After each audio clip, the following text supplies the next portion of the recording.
Numéro 1. Réduisez chacune des expressions suivantes.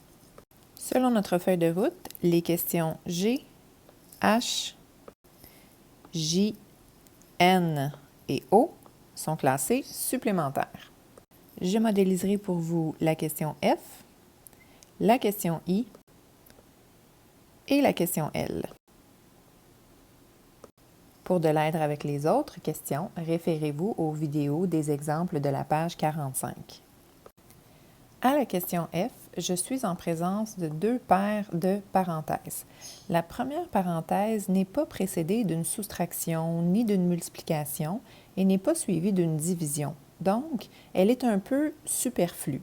Je peux réécrire mon expression sans la première parenthèse qui finalement ne sert à rien. La deuxième parenthèse, par contre, est précédée d'une soustraction. Dans ce temps-là, je dois distribuer ma soustraction à chacun des termes de la parenthèse. C'est ce que je ferai à l'instant. Donc, premièrement, moins 2a. Attention, le terme est négatif, donc je serai en présence de deux soustractions. Ensuite, deuxième distribution, moins b. Encore une fois, présence de deux soustractions. Prochaine étape, je modifie mes doubles soustractions en addition et je réécris mon expression avec une seule opération par terme. Maintenant que les parenthèses sont enlevées et que les doubles soustractions sont changées en addition, je peux regrouper les termes semblables.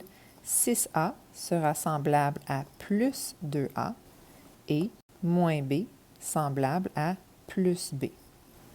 J'effectue mes calculs en additionnant les coefficients. 6 plus 2, ça donne 8, donc 8a.